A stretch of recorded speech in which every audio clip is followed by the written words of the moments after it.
Very good morning. Welcome to our second Congress on Localization of Humanitarian Action in Latin America and the Caribbean 2025. During these 2 days, we are going to be exchanging a lot of experiences, ideas, knowledge, workshops.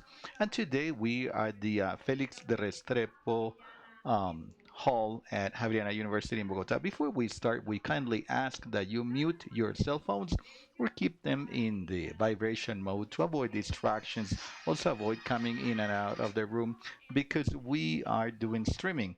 Today we're gonna be the trend, we're gonna be the news today of everything that humanitarian action entails. Remember that in your emails you received the website and the link to the streaming line, the streaming signal. Those of you who were not able to join us here face to face, you can follow us on the Congress website. So it's a special day to everyone. There's a lot of work there's been a lot of work to be here in this second Congress, and we all have one of common objective. In addition to that, is great to have the presence of over 200 participants here in the room in Bogota and all the online connections, those that are joining from everywhere. We must highlight, there's no doubt, the representation of Colombia being the host country, but we also have a lot of representatives from Ecuador, Brazil, Venezuela, Peru, whom we welcome warmly. Also, the diversity of voices that are joining from everywhere in the world, from Europe, Africa, Asia. Those of you following up online, welcome. This plurality, there's no doubt that it'll reinforce and strengthen our commitment to regional global cooperation to advance in the localization of humanitarian action, a word we're going to be hearing throughout these 2 days and several times. Be reminded of the streaming line transmission, the hashtag, so that we can all publish and will become a trend. I am Diana Samper. I'm in charge of the strategic communication and public diplomacy at the EU, an institution that is very close to humanitarian action. And I'll be joining you as a moderator throughout these 2 days. Thank you very much for inviting me to be here. No further ado, let's start with today's session, the opening session of the second Congress on Localization. It's a pleasure for me to introduce Simon. He's advisor to Ministry of the German Embassy. He'll be giving you the opening remarks. Welcome, Simon.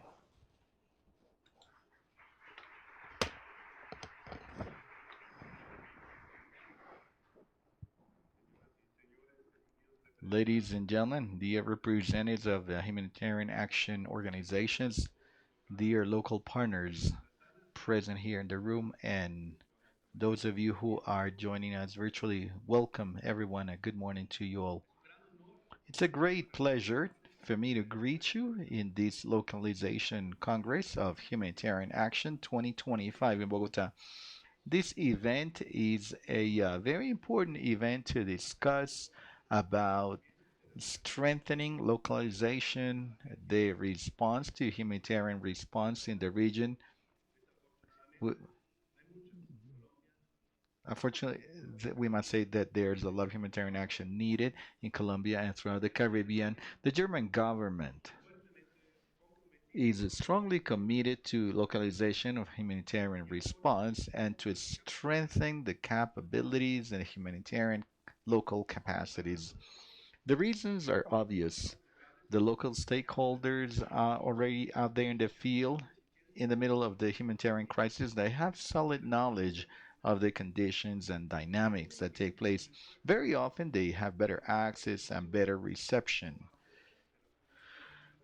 as part of the impacted population. When we engage the local stakeholders, then our humanitarian aid is based on the needs of those of you who are forced to face the crisis and so on.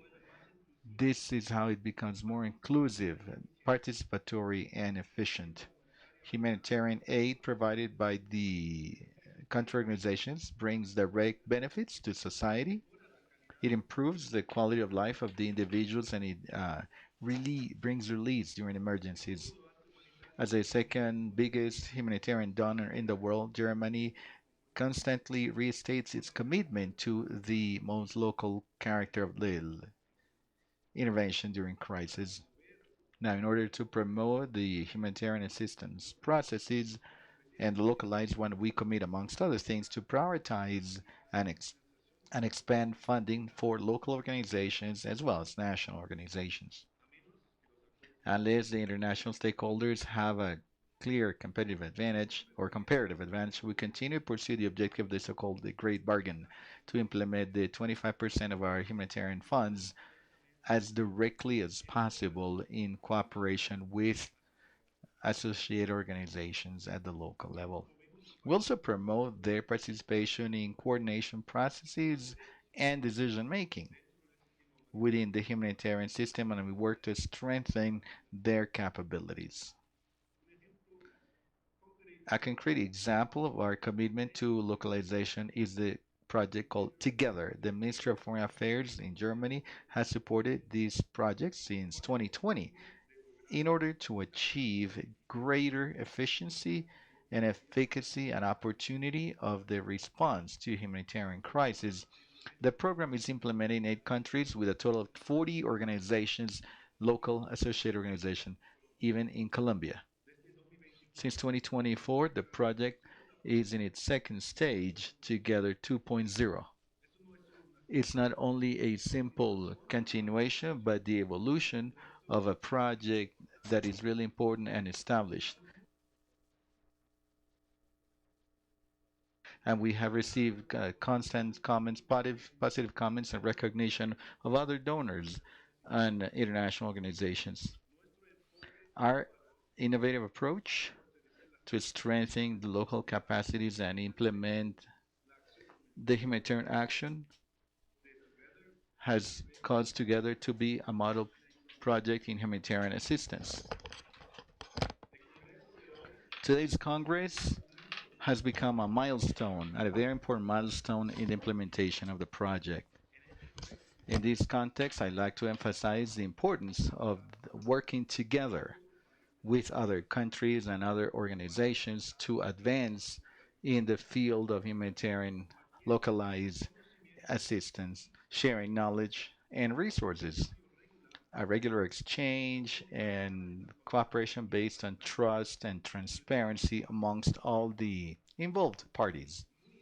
And this is all really important. Spaces such as this Congress allows us to develop a common understanding of the challenges and the strategies to face them, to face the issues. We can share lessons learned, we can exchange better practices, best practices, and build synergies amongst intermediaries, donors, and local partners. There are challenges too. Cooperation, speak of synergies and efficiency that we have achieved through localization is to be highlighted in the current times. We all know that the humanitarian system is currently under a lot of pressure. In time of scarcity of resources, we are carrying out numerous reform processes and prioritization that will impact Latin America and the Caribbean. Every time it's clear and clear that there will be fewer available funds in the future worldwide for humanitarian assistance.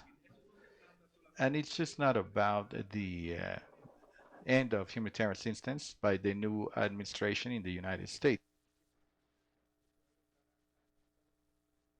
And other donors in Europe have announced some shortcomings. Even in Germany, we also face budget challenges that will impact our management. But when we engage the local stakeholders, our humanitarian assistance is based, I'm sorry, the cut in resources. What does it mean? How do we deal with it? How do we face it together? We need to do more with less. It's a sentence that a lot have heard frequently. We need to do the same thing with the cooperation to development. With this same thing for this prioritization. If we're speaking of peace, that challenge, joint challenge, we need to face it, and we must go beyond the humanitarian traditional humanitarian approaches. The transformation and reorganization of the humanitarian system that's already started in Colombia under the flagship by OCHA initiative must be continued. And not just in theory, it's not only rhetoric, but in substance, in the implementation, coordination amongst different stakeholders. Because unless we do that, we're going to face even bigger challenges. What this means to strengthen local stakeholders in the humanitarian system is also in the context of the current context an important task that we must carry out. If we have a scarcity of resources, it's more important to show the needs and the humanitarian specific needs that we see in Latin America. And the voices of the local stakeholders are also key here to represent needs better and the successes in our response. The commitment to the Colombian context needs must be made visible at this moment, and we're talking about prevention and early warnings. And only together can we face this task to communicate. I'd like to highlight that we're also facing together a political challenge at the international level, where our system-based, rules-based system is under more and more pressure. International humanitarian law, IHL, as part of our uh, of the global order, well, unfortunately, is ignored more and more. Now, in this context, I'd like to highlight the importance of our cooperation in the realm of humanitarian action, the framework conditions to help to bring efficient, sustainable, and equitable humanitarian action, and it's not improved, but together we must face this challenge. The political commitment from Germany to Colombia to Latin America is still standing.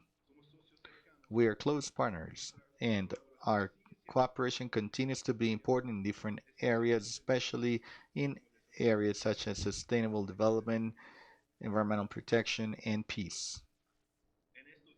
Throughout these days and throughout these moments, these minutes, we are actually putting together the new German government with some obstacles. I don't know if you've read the news today, this morning. I'm a little bit nervous, uh, but what I want to highlight is the continuity, and it's one of the characteristics of the German foreign policy. The general lines of our diplomacy remain unaltered and intact, even if the new office comes into play. Our priorities, our political priorities to Colombia, to Latin America, and humanitarian action are all constant. We continue to work together as an association, keeping bilateral relations. I will continue to work to defend global order based on rules, to defend the weakest. Finally, I'd like to thank very sincerely all the organizations that are present. Thank you for your tireless commitment to localized humanitarian action. A special thanks to Caritas, Santo Ángel Association, and Javeriana University. Thank you for co-organizing this event in Bogota. I wish you the best for this dialogue today and tomorrow. Thank you very much.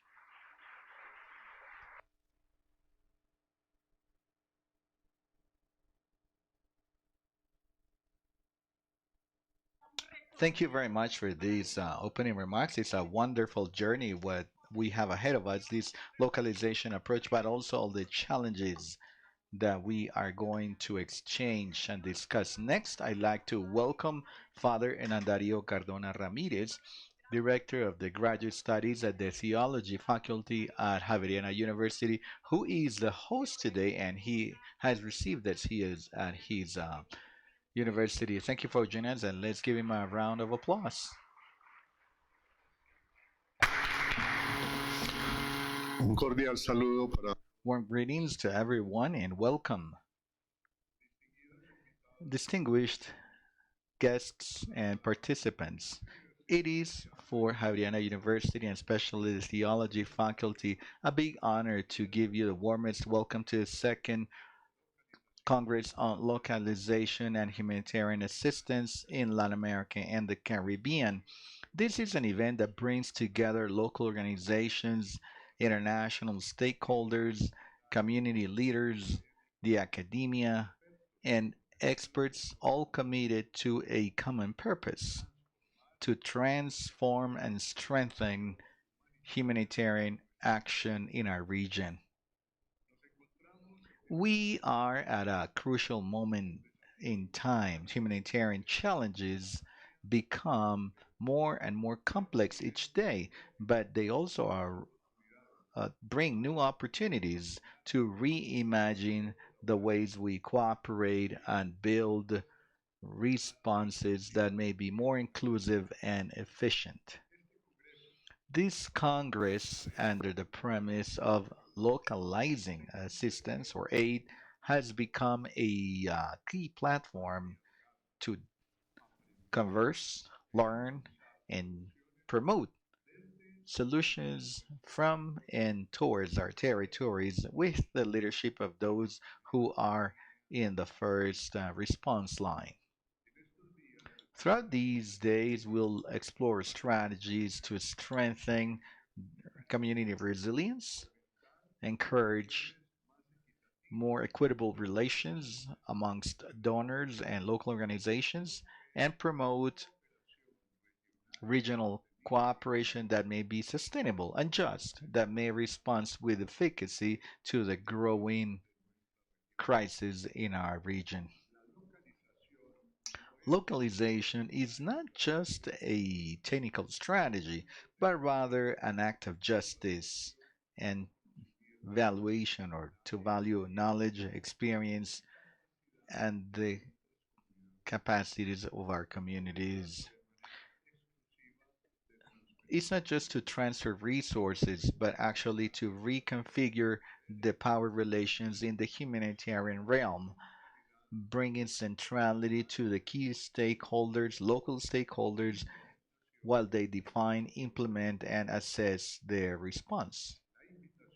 So, our invite is to participate with openness, with a critical spirit and a constructive spirit as well, and under the conviction that your contributions, your inputs, will contribute to set a milestone in constructing a humanitarian system that may be more inclusive, just, and transforming.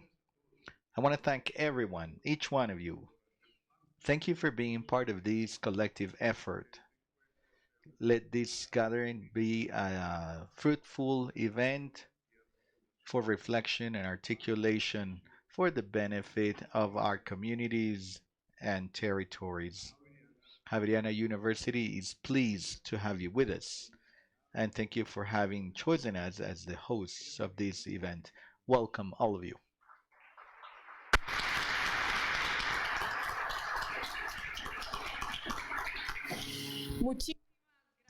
Thank you very much for these kind words, Father Elandario. A sight of you from this year of hope amid so many challenges. They talk about opportunities, horizons to reorganize, to prioritize such important work such as humanitarian assistance and aid. I'd like to tell you that we have several alternate events. We have two more rooms where you can also see the agenda, the workshops, panels, discussions, and you can join as you may find them interest. The live streaming transmission will continue from this main hall called Felix Restrepo, where we are following our agenda. But we also have room one and room two that are on my right hand side, and each one may go there depending on their participation, their interests, their contributions to the different topics. We kindly ask to take a look at the agenda. You'll find the structure, timing, speakers, and the topics. For example, there's peace construction, gender, women, uh, something that you mentioned, Simone, the workshop, the Great Bargain 3.0, which we'll have in the afternoon. Big conversation about this, but we can start work as of now. That's why we'd like to invite you at this moment to make sure that this workshop that we're gonna carry out, there's a timeline in it. We want to highlight the milestones so that you may be part of all of these contributions. We're going to share here on the screen a QR code so that you in your organizations may also mention those milestones, those projects, activities. We may enrich this timeline so that we can discuss it in the afternoon, and then this will be a concrete result and action coming out of this second Congress. The idea is that we should only include the date, a brief description, and the link. It's an easy process that when you come in and scan the QR code, you'll be able to find other examples of references, and we can do the same thing. We have some milestones on the timeline, but we would like to have a lot, many more. There is no doubt the experience contribution in some countries versus others. This is when I take and enrich, grow all this work so that this is collective memory of this Congress. So that's why we're inviting you to participate. All initiatives are valid, all actions are important, and we would like the world to get to know your work. After having installed this second Congress, not before actually thanking for the speaker's words, we're going to continue with the first panel. We have the other rooms. If you'd like to check your agendas and you want to go to the other rooms, they're available now. Okay, last year's the discussion on humanitarian action has gone from an aspirational issue to turn into an imperative, an obligation. That's what our first panel is today like. From rhetorics to action. Building equalitarian actions in humanitarian aid. Therefore, throughout this session, we would like to analyze how to transform all those commitments, the rhetoric, um, all the rhetorics, the strategic plans, in concrete actions, equalitarian actions, actions where we all fit. We would like to remind the panelists that you have a screen here with the counter, and you'll know when it's time to close. So for this panel, we have very excellent panelists.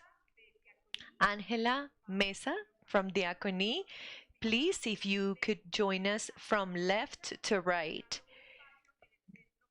And then a space in the center for the moderator. Diana Vega from PAHNAL.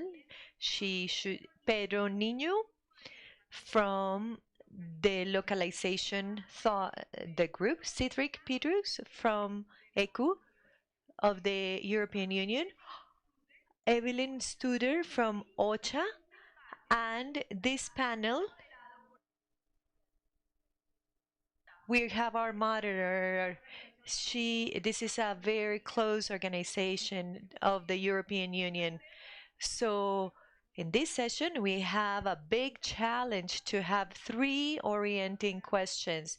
The moderator herself will direct the main obstacles so that we can have effective localization in this equalitarian action, concrete actions that can be taken so that we can guarantee humanitarian actions and with communities so that they are effective. And how we measure impact is a big challenge.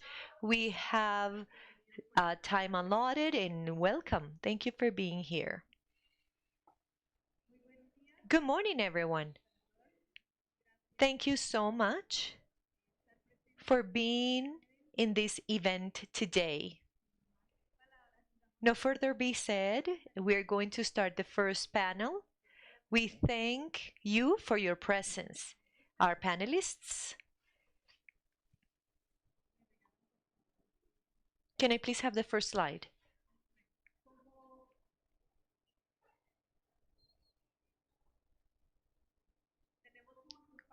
Let me ask you, they asked me to tell you, everyone has the agenda.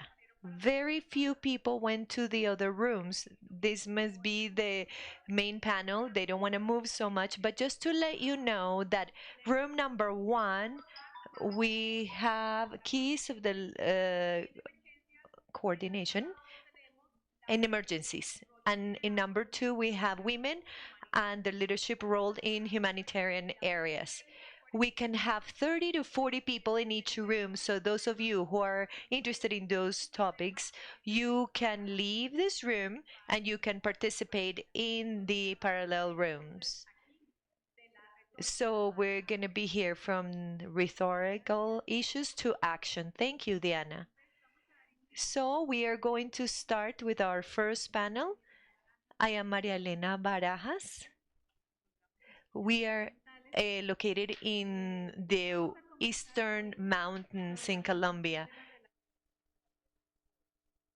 So we are going to talk about equalitarian relationships. So we are going to have this quick look as what localization has been, how we have been working with localization. Can I please have the next one?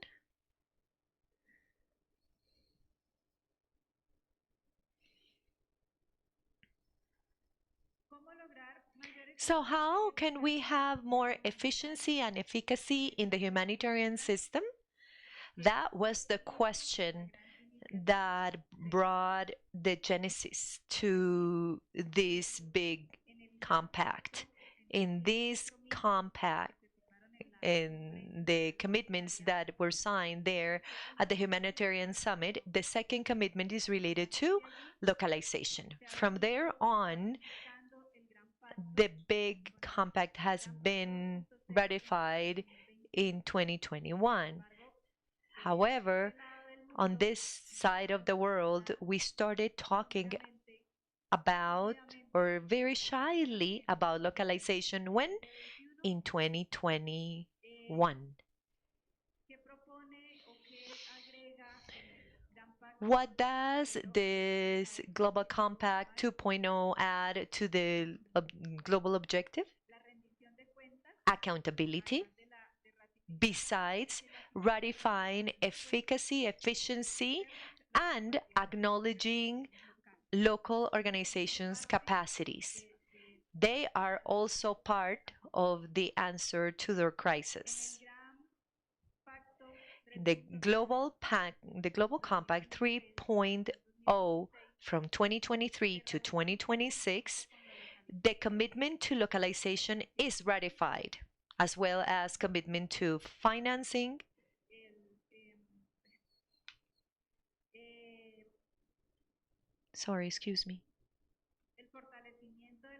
strengthening equalitarian associations, and monetary transfers or cash transfers.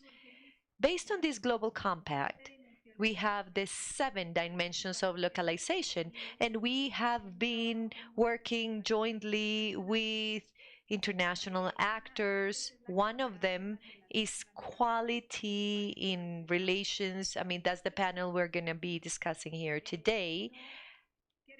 We don't want international organizations to leave. We hope there can be a partners relationship. We really want to be partners in this process. We don't want to continue just being operators in the humanitarian aid exercise. Participation, locating people in the center so that they are part of the solution of their crisis, of their needs. This is part of the commitment, and we have gotten to know new initiatives, new approaches with communities.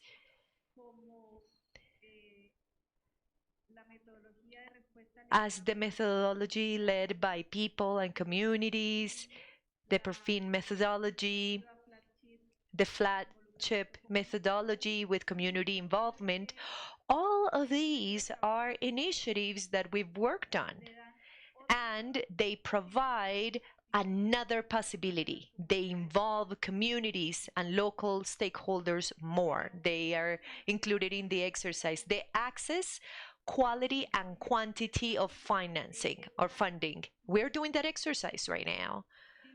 This dimension is connected with the 7, which I personally say sometimes we have this path to go through because there are international policies already related to financing and it cannot be direct. Steps have been taken. However, we're missing a little bit there. We would like to, talk about capacity strengthening. This is one of the dimensions we have worked on the most, along with programs and projects that have come up based on localization. We feel strengthened in many aspects in local organizations, but we also have questions about the competence, competing for financing. So we've seen how international organizations become national, and competing with an international organization sets a different perspective. Leadership and coordination mechanisms. This is a challenge for local organizations to get to these spaces. We continue assuming some roles with big efforts, gigantic efforts. Why? Because we don't have financing to be able to place exclusive people in these leadership roles. So this adds more challenges there. The last one, influence in policy establishment. Well, that one is being built. It is a little bit complex because they already exist and it's not easy to modify policies.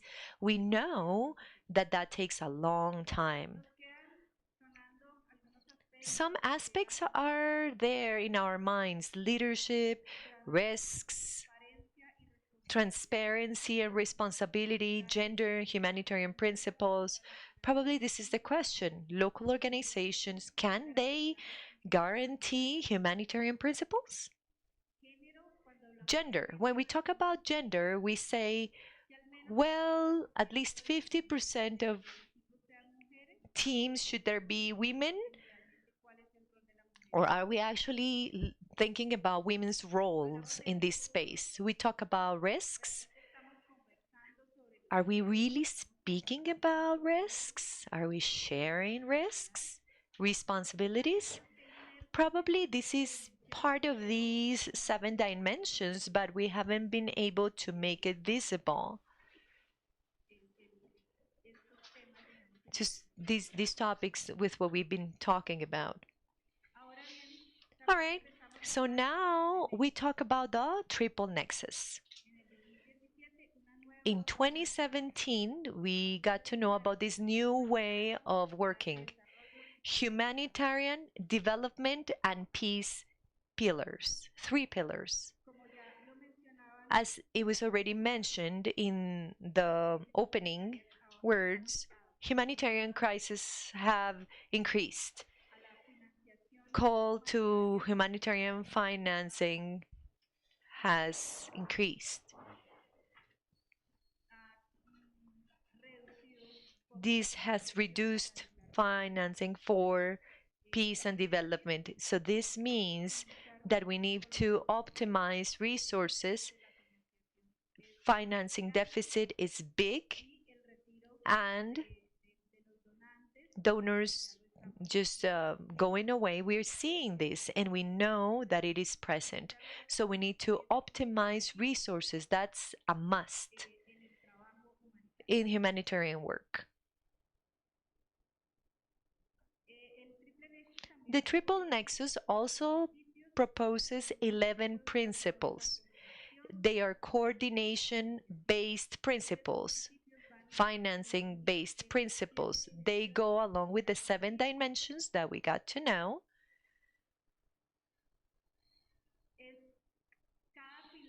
Each pillar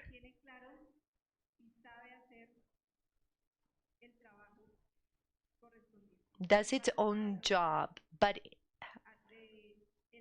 in order to achieve the triple nexus, or just to get nexus, each pillar it needs to know how the other pillar works, how they do their job, so that they can be in the same space at the same time without harming each other.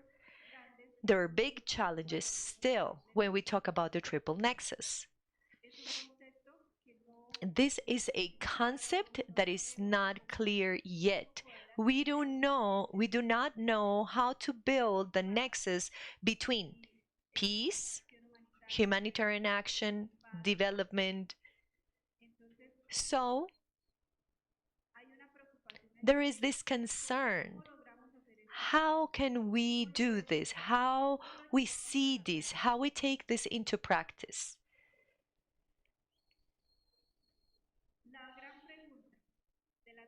The big question from theory to practice, how do we do it?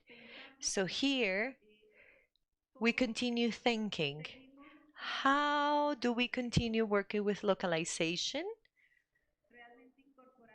Incorporating or including local stakeholders in this exercise so that we can achieve egalitarian relationships so that this exercise can be achieved.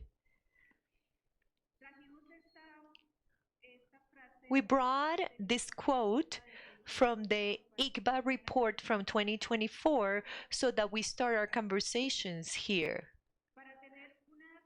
To be able to have egalitarian partnership, transparency and accountability must be bidirectional.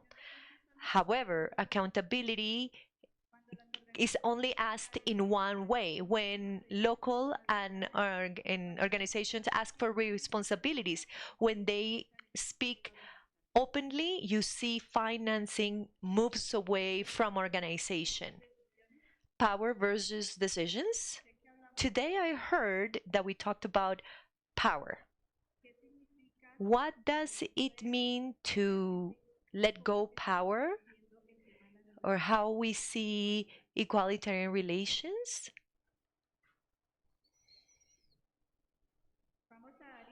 We are going to start now to orienting questions for our panel. Let's start with Cédric. From your experience, Cédric, what have been the main challenges? The main challenges faced by humanitarian actors to be able to achieve more egalitarian relationships with local actors?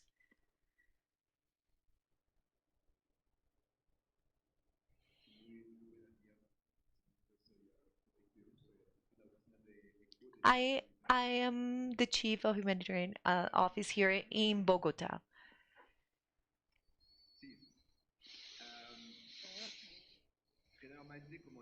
Normally, as donors, the question that they ask us is, how can we channel more financing directly towards local partners?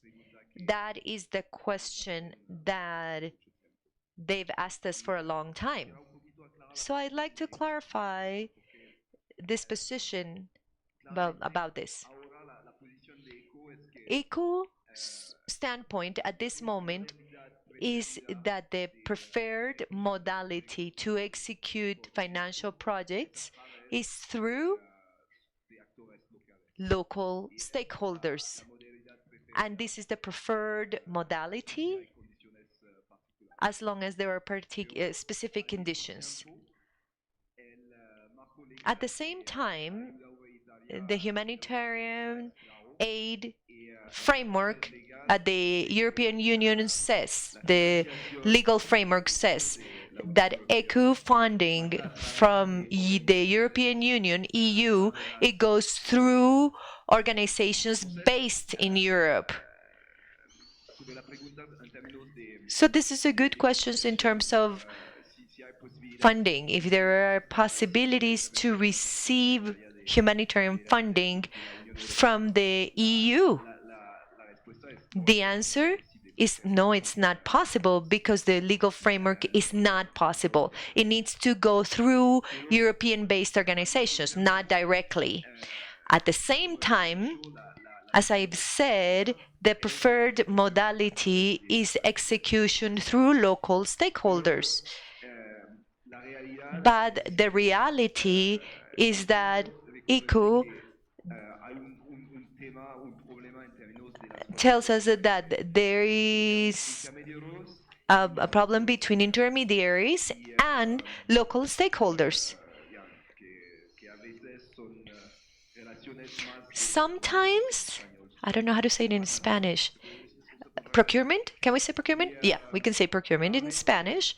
And there is this topic related to impact, because this type of relationship lacks impact. Therefore, ECO's position is that we need to promote equalitarian alliances or partnerships. This is ECO's position or standpoint. The preferred modality or model for execution is through local stakeholders, through equalitarian partnerships.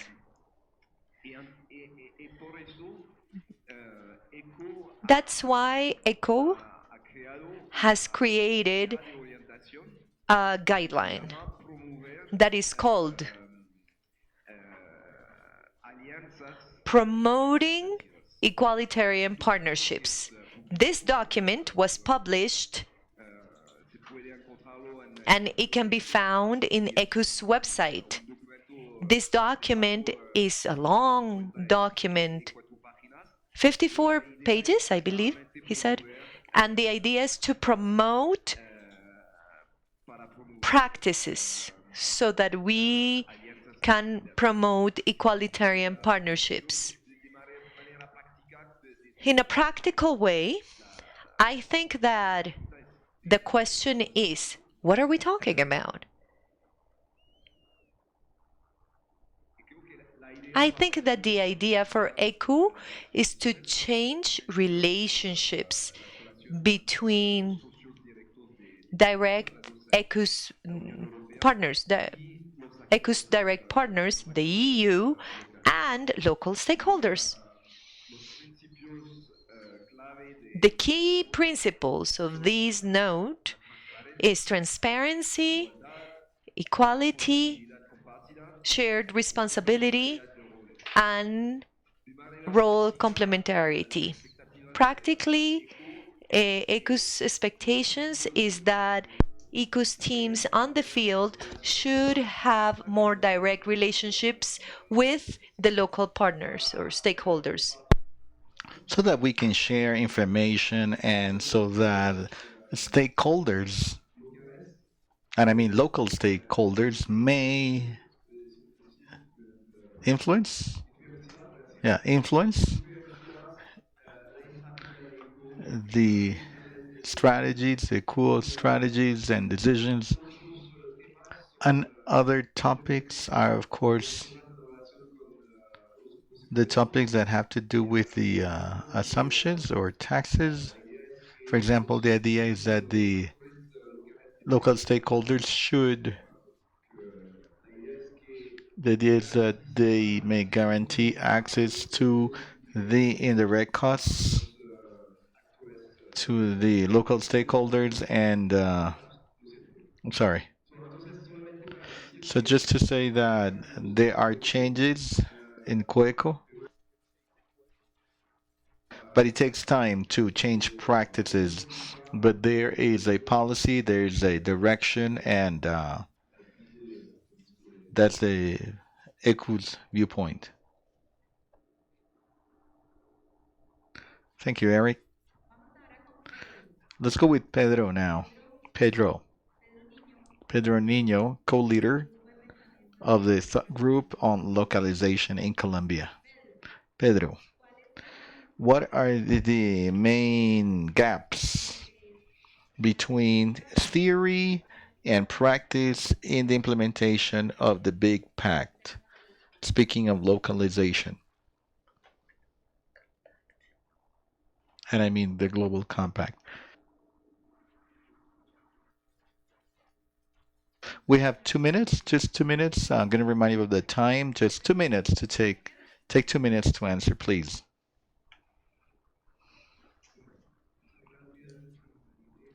Thank you very much, my dear Elena, and everyone else. Thank you for inviting me to this work group on localization. As you may know, this is an initiative that's during the framework of the flagship led by OCHA, and on the gaps. About the question you asked about the gaps, I have 4 points. I don't know if I can say them all in 2 minutes, but the first thing is access to resources. Colombia has integrated more and more into the establishment of a humanitarian assistance since 2016, and one of the big commitments, as we all know, is the Great Compact. To the extent the work group on localization, on flagship, we are moving towards that humanitarian system and the community led at the national level, trying to close these gaps in the access to resources. So, for example, there, speaking of funding, the access to resources, we said that there should be funding, direct funding, long-term funding for local NGOs in such a way that there may be autonomy, sustainability in the work we do. Um, but this funding continues to be indirect. It's one of the issues that we should bring to the table. Most likely, we've talked about this several times, but it's a very important scenario. And here's the right opportunity to bring this up. This comes through system agencies or some international NGOs. In addition to that, short term, and in some rigid conditions that limit the action capabilities of the local organizations, and we live in some very changing contexts, the armed conflicts, the floodings, fires, migration flows, and actually the capacity to act amidst all of this changing scenario is complicated when we have some rigid conditions to access resources. However, I should say about this point that there's been progress, for example, in the area of pluriannual funding and more flexible, and we can see that with embassies, for example, and through ECO. The second point where we think there is a gap is in the relations. The assistance sector is very hierarchical and it's structured by vertical interventions where local organizations do not participate properly neither in planning nor in decision making. And access to resources continues to be controlled and negotiated by the UN systems agencies and by international NGOs. About the third point, which is recognized capacities, on the one hand, they talk about recognizing the capacities of local organizations as key stakeholders in their humanitarian response in front of a crisis, but we can also see that very often we recognize very little, or it's almost zero, the recognition of these capacities, and they usually prefer the direct intervention of international stakeholders and the imposition of work models. But they don't match the context where they are deploying their actions, where we are deploying actions. Finally, shared risks. There are many more, but I mentioned this last one about the shared risks in an equal manner between local and international stakeholders. Well, in practice, the risks usually fall in an appropriate manner on the local NGOs. We take on the responsibility of implementing the results, the security risks in the field, the task to build as well as to keep trust, to build and keep the trust with the communities, while the international stakeholders they keep the control on the funding and the decision making. We think that okay, this means or it takes political will and action to let go of power so that we can actually, I mean, the organizations, the local organizations may become empowered.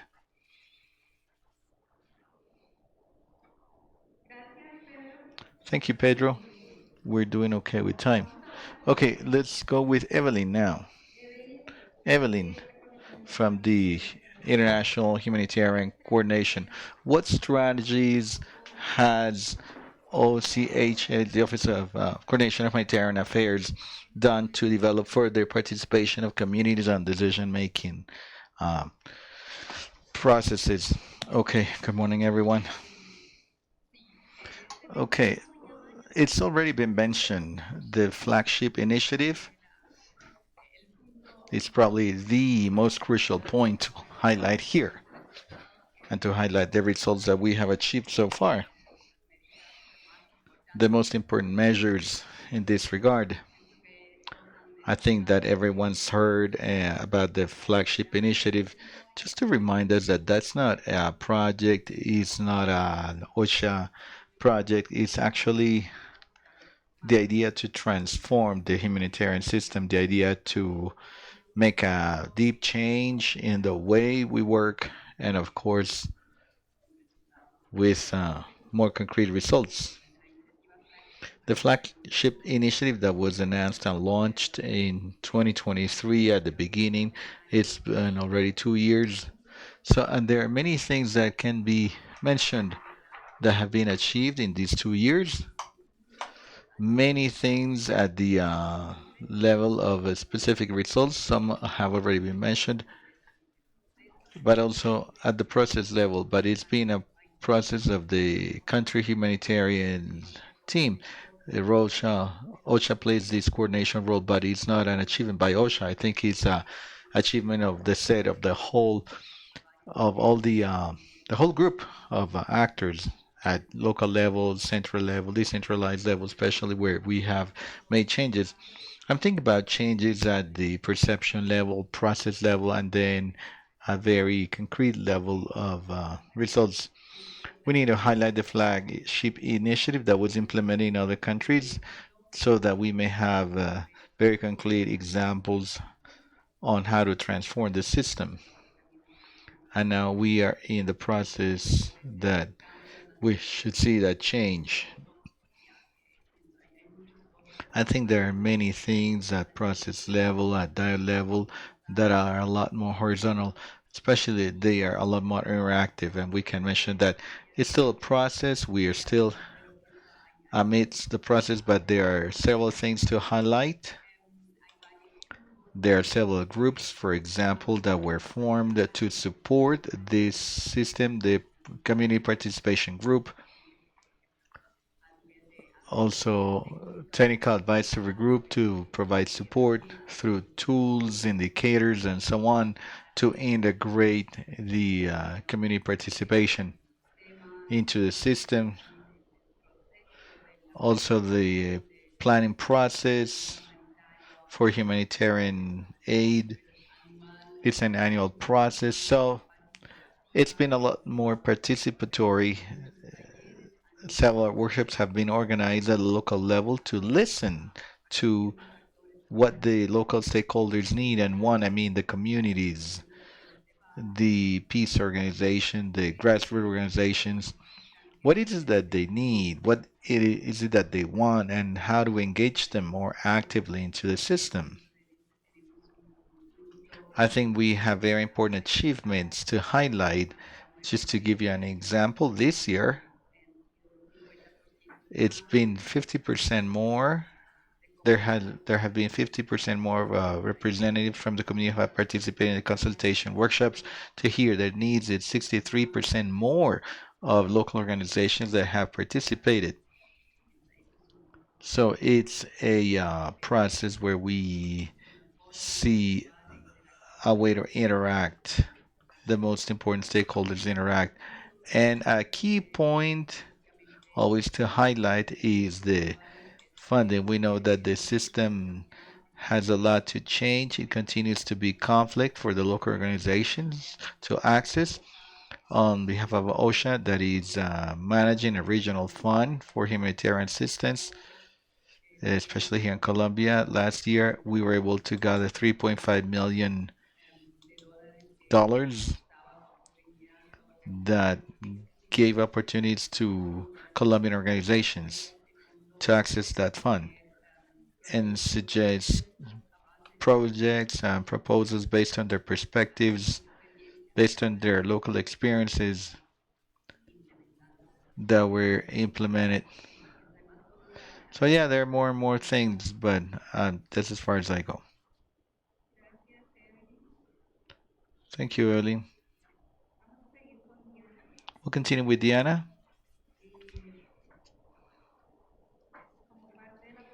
As part of the humanitarian platform in Venezuela, we have you with us. Now, based on your perspective, what structural changes have been accomplished in the last few years to strengthen localization, and what resistance do you continue to face?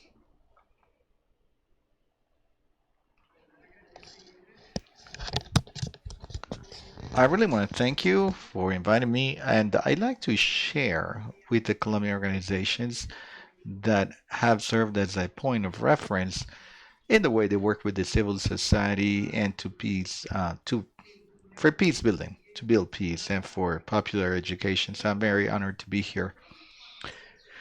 When all of this story started in Venezuela, and never in life did I dream that we would have to face these kind of actions in the humanitarian area, we began to participate in the humanitarian architecture as national organizations.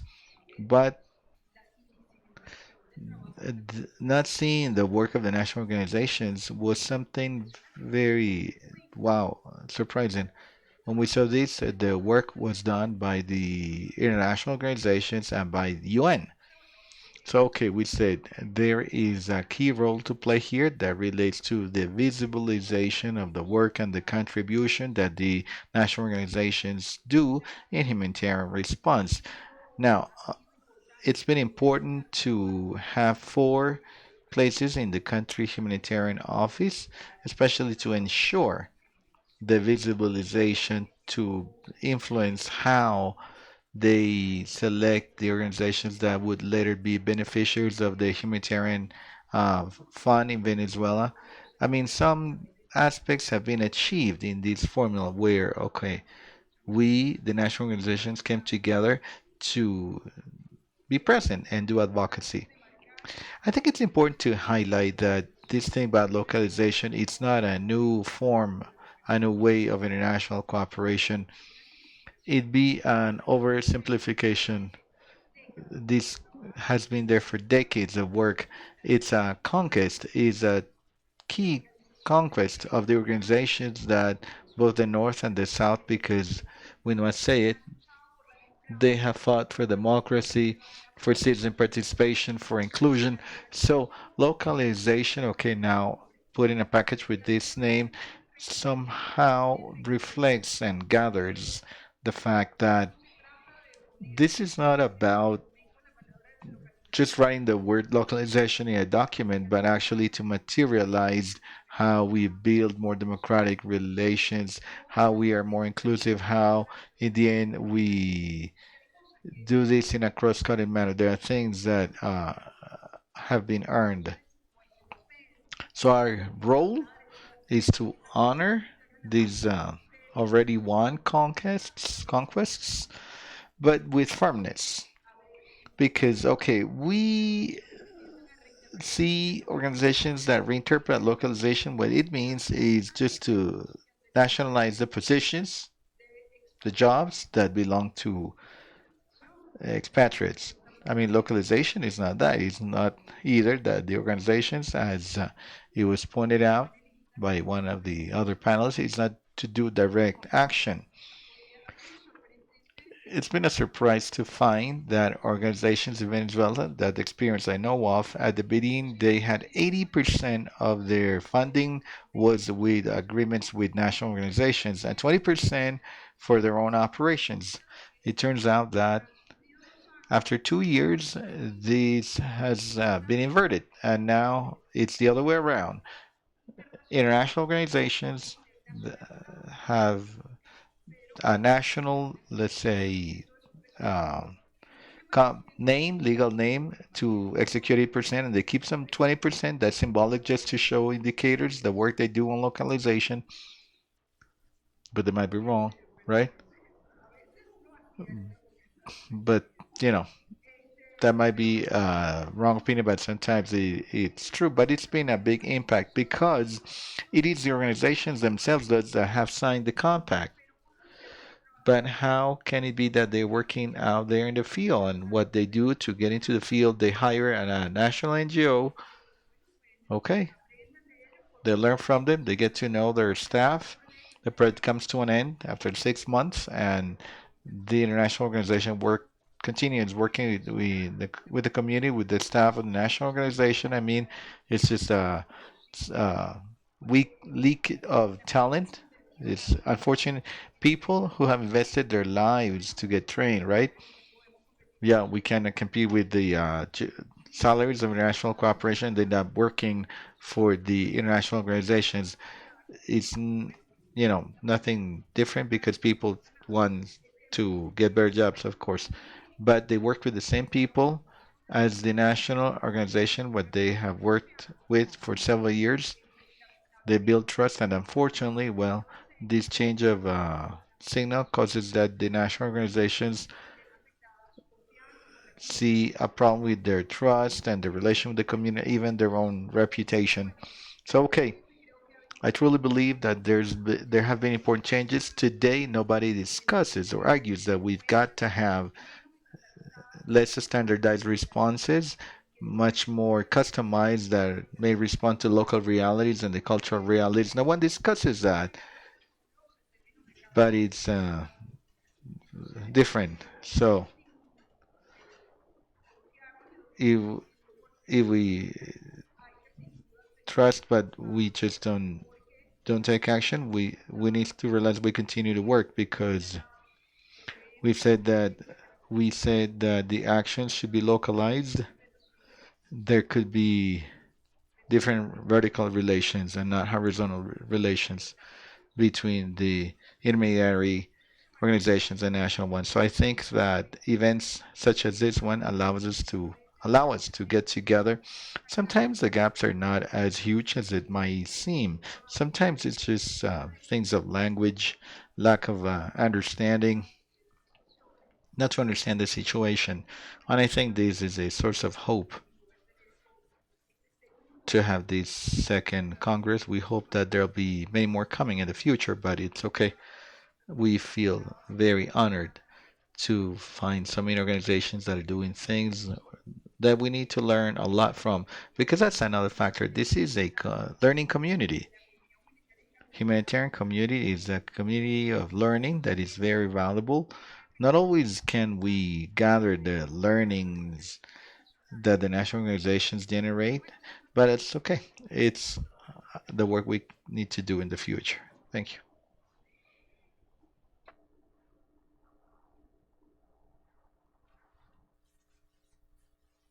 Thank you, Diana. She has mentioned several important points, and that's something that we've always talked about in the different meetings or conversations that we have. And okay,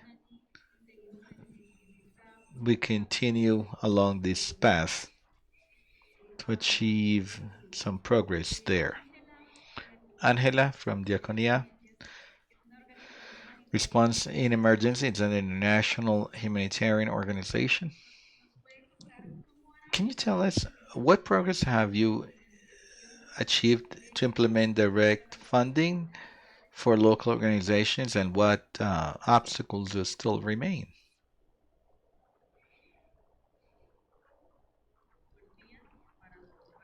Good morning, everyone. It's a pleasure to join you today. Okay, as part of Diakonia, as an organization, we're part of several scenarios where the issue of localization, as Dan mentioned, is nothing new, and it's got this new name, but it's something that we have been working on since several years ago. And along that same line, what I think that has positioned Diakonia and and so on is to have invested resources in advocacy, right? It's very relevant to do all this advocacy work, and not just as an international organization, the one I represent, but also as local organizations, how we trust in local organizations that they can impact themselves and their voices may be heard directly. And I think the recent initiative, as Eveline put it, on the flagship that has allowed for concrete responses, so to speak, the financing. So we have the humanitarian fund that came up last year. We were able to promote it, and we got funding around 3 million euro to precisely be received by local organizations. I think these things are very specific, exact, and we see there, particularly in our country in Colombia, we have seen a clear response. It is also true that resources are scarce, national, international, all of them. So I think it's a good starting point, and we also need to be very clear about it. And we have a double task in addition to the fact that resources are limited to the response, especially in countries such as ours, Venezuela, Colombia, the Latin American countries, where sometimes we see how it's difficult to show the crisis and show what we live. These resources are limited, so the strength we have for fundings should be clear.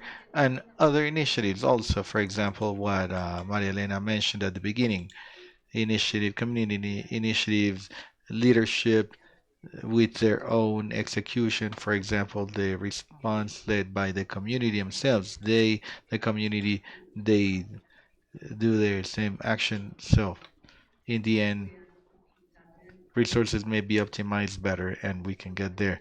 I could mention those points, I guess.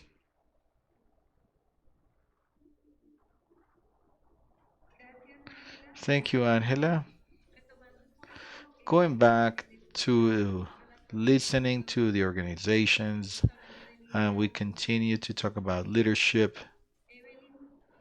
Eveline, how can we transform the humanitarian coordination spaces so that local stakeholders not only are we participants of the spaces, but actually that we can play an actual leadership role?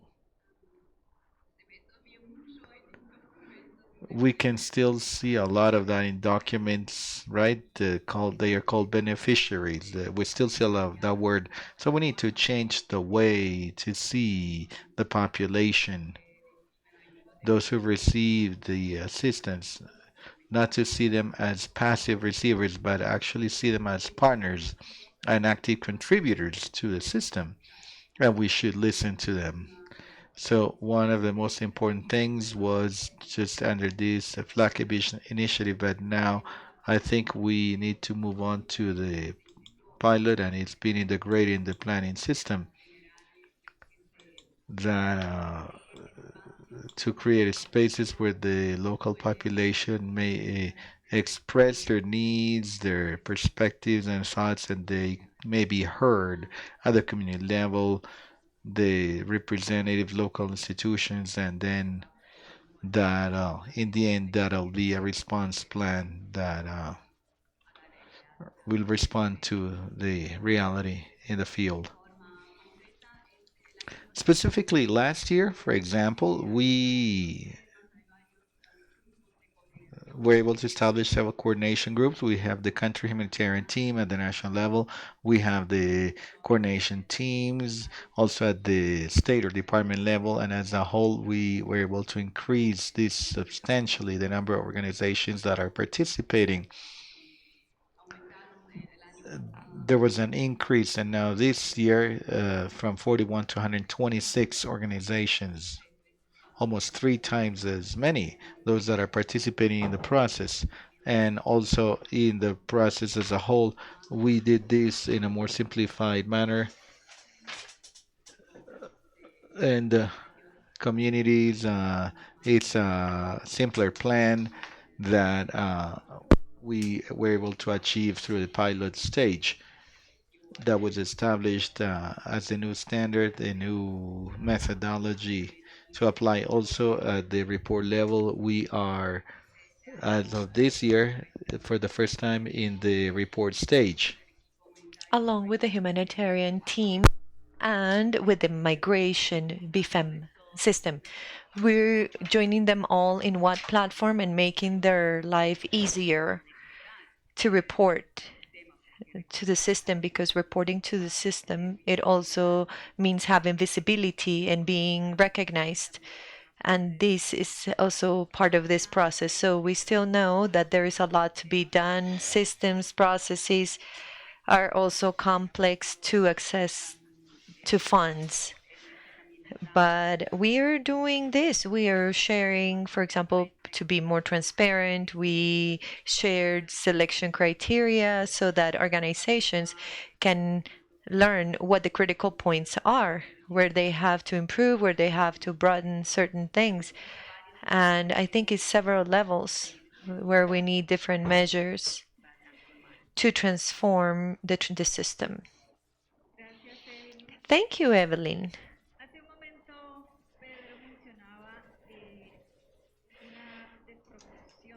Pedro mentioned a lack of proportion in responsibilities or in the risk analysis, how we share risks.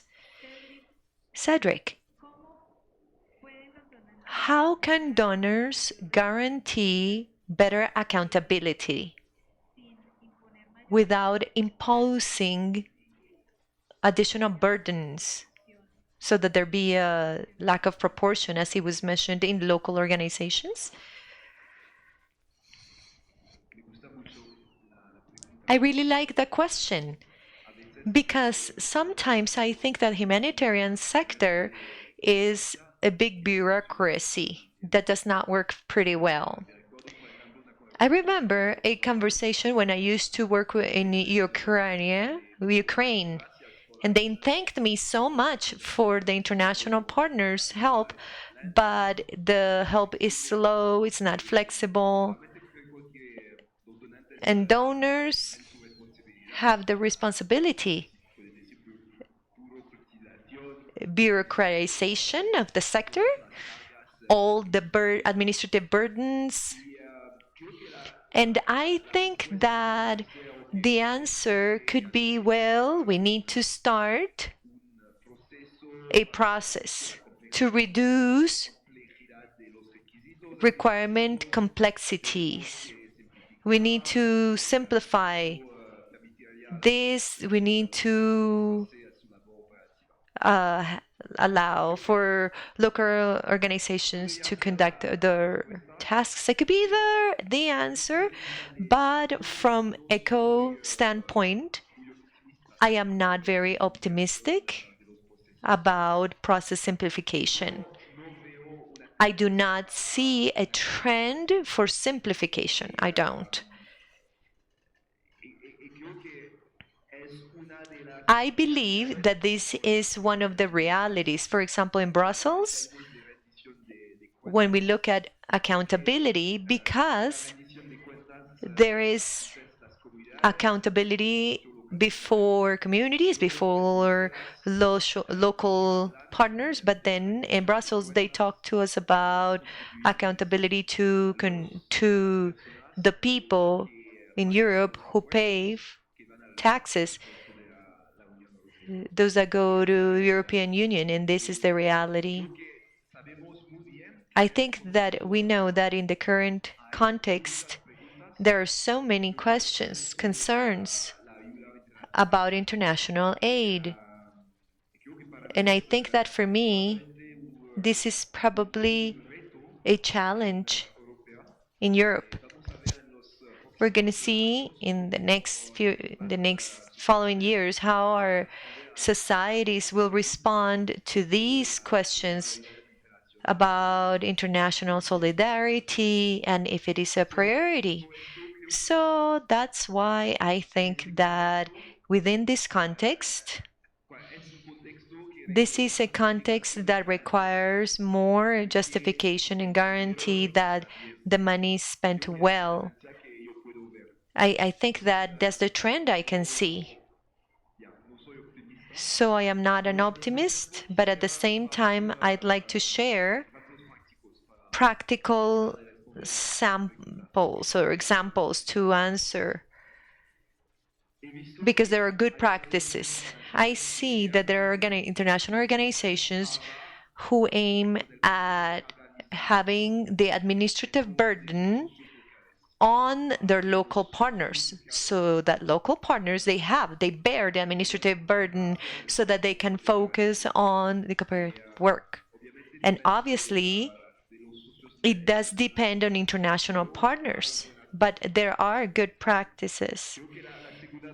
The second practice is that they ensure that local partners know donors' requirements, because sometimes requirements do not come from donors, but they do come from intermediaries. So I think that this is another point. Another point for me is that there is this big potential in new technologies. So this is something that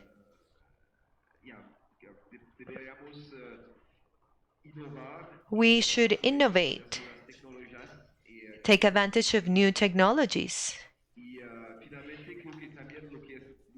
Something that is very important as well is the budget, because I think that local partners should get adequate budget, direct costs, so that local partners can actually handle administrative burden. Thank you, Cédric. I am left with a concern. Besides time, could we have 5 minutes? Because we started late. And Cédric's little optimism. However, I'd like to ask one last question.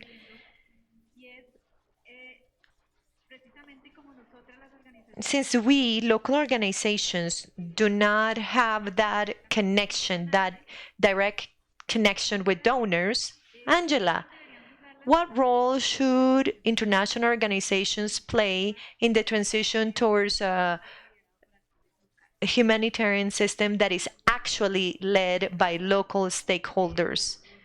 Those of you who can speak in the donor's ear, how can that be done? Since we only have 1 minute, I'm going to be very quick. María Elena, colleagues, it's not just international organizations that need to speak into donors' ears. I think that the good practice and the emphasis as an international organization, intermediary, quote, quote, organization towards locals funding or financing is for locals with transparency can access information. So it should not be hidden. principles, trainings, meetings. I think that we will always have the opportunity for the local organization to be part of that. So, very concretely, transparency, the relationship, local donor direct relationship is not it is not based on a contract that does not exist between local and donor. It won't exist. There is the international with donor and then ours with locals, but that should not transcend to the egalitarian relationship, to be able to speak, to be able to have voice. So transparency should be key. Resources so that local organizations can participate in humanitarian coordination, that's key as well. So to be able to facilitate advocacy and have trust relationships. The technical demand, administrative demand, operational demand, it's greater, and we know it's a big challenge. Sometimes it does everything. It implements doing all these tasks.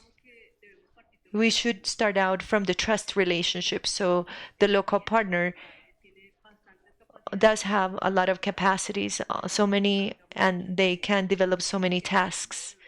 And we think that sometimes they correspond only to international one or backwards, so international partners. So I think that transparency and direct relationship is the thing to do.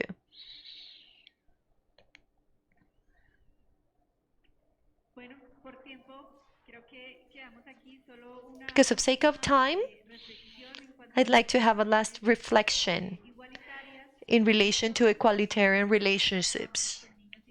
We work with boys and girls. So when we establish a relationship with a boy or a girl, we are at their same height. We can look at them to their eyes directly, to read beyond what they're saying.